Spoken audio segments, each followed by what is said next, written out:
Hey guys, welcome back to Frosted Fantasy. അപ്പോൾ പറഞ്ഞു വന്നത്, കസ്റ്റമർക്ക് നമ്മൾ കുറേ പണി കൊടുത്തിട്ടുണ്ട്.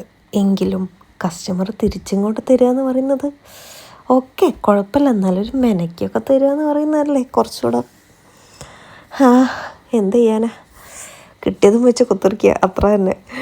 അപ്പോൾ പറഞ്ഞു വന്നത് ഇതന്നെ, ഒരു എസ്സേ പോലുള്ളൊരു റൈറ്റിങ്ങും തന്നിട്ട് നമ്മളോട് എഴുതിക്കോന്ന് പറഞ്ഞ് ഇരുന്നതാ.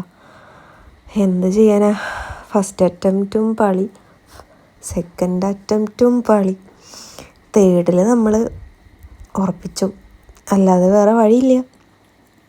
ആദ്യം കുറേ വിചാരിച്ച് ഫോണ്ടനിൽ എഴുതാമെന്ന്, പക്ഷെ അത് വലിയൊരു ഇതായിപ്പോലെ എന്നുള്ളതിൽ റൈറ്റിംഗ് ആകുമ്പം ആ ഒരു കേക്കിന് ഒരു ലുക്ക് കിട്ടുമല്ലോ, അതുകൊണ്ട് പിന്നെ റൈറ്റിംഗ് തന്നെ കൊടുക്കാമെന്ന് വിചാരിച്ചു ക്രീം കൊണ്ട്.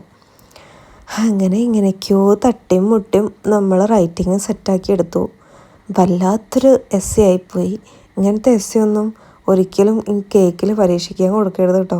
നിങ്ങൾക്കത് നേരിട്ട് പറഞ്ഞാൽ പോരെ, അല്ലെങ്കിൽ അറ്റ്ലീസ്റ്റ് വാട്സപ്പിലെങ്കിലും മെസ്സേജ് അയച്ചാൽ പോരെ അല്ലേ.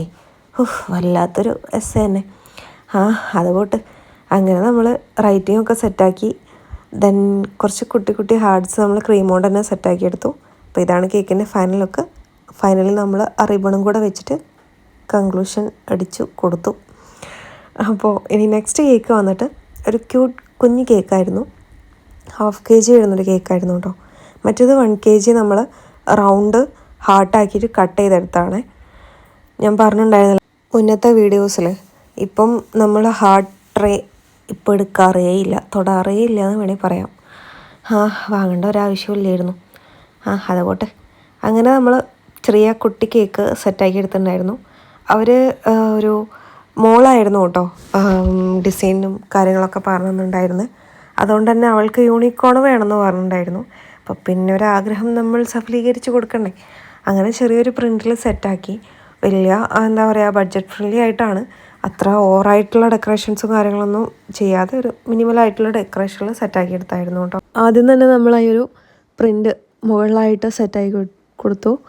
ദെൻ താഴെ നമ്മൾ ഈ ഒരു വോളിൻ്റെ കേക്കിൻ്റെ വോളിൻ്റെ ഈ ഒരു പാർട്ടിൽ 2 ബട്ടർഫ്ലൈസും പിന്നെ റൈറ്റിങ്ങും കൂടെ കൊടുത്തു. ആ ഒരു നെയിം കുറച്ച് യുണീക്കാണല്ലേ, തിങ്കൾ. ഞാൻ ഇതുവരെ കേട്ടിട്ടില്ല കേട്ടോ. ഈ ഒരു ഓർഡർ വന്നപ്പോഴാണ് ഈ ഒരു നെയിം കേൾക്കണത്.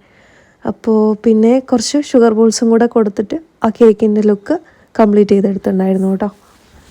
ഇത് എൻ്റെ അമ്മയുടെ ഫ്രണ്ടിന് വേണ്ടിയിട്ടായിരുന്നു കേട്ടോ. ഫ്രണ്ടിൻ്റെ മോളെ ബർത്ത്ഡേക്ക് വേണ്ടിയിട്ടായിരുന്നു.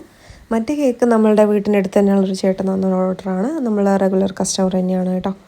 ഇനി വന്നിട്ടൊരു നെക്സ്റ്റ് കേക്ക് കാണാം. അത് നമ്മളുടെ വീട്ടിൻ്റെ അടുത്തുള്ളതാണ് കേട്ടോ. അപ്പം വീട്ടിൻ്റെ അടുത്തുള്ള ആൾക്കാർ അറിഞ്ഞ് വരുന്നുണ്ട് എന്നുള്ളൊരു തെളിവാണ് കേട്ടോ. അതുപോട്ടെ. അങ്ങനെ വീട്ടിൻ്റെ അടുത്തുള്ള ഒരാളായിരുന്നു തന്നിട്ടുണ്ടായിരുന്നത്. ഇപ്പോൾ 2 ബർത്ത്ഡേ ആണ്. അത് ഒരു കേക്കിൽ സെറ്റാക്കാനായിരുന്നു പറഞ്ഞിട്ടുണ്ടായിരുന്നത്. നോർമൽ ഡിസൈൻ കൊടുത്താൽ മതി എന്നായിരുന്നു. വേറെ ഡെക്കറേഷൻസ് ഒന്നും പറഞ്ഞിട്ടുണ്ടായിരുന്നില്ല. അങ്ങനെ നമ്മളൊരു മിനിമൽ ഡെക്കറേഷനിൽ സെറ്റാക്കി എടുത്തു. അങ്ങനെ അവരെ പറഞ്ഞ ടോപ്പറും കൂടെ വെച്ചിട്ട് കേക്കിൻ്റെ ലുക്ക് കംപ്ലീറ്റ് ചെയ്തെടുത്തു.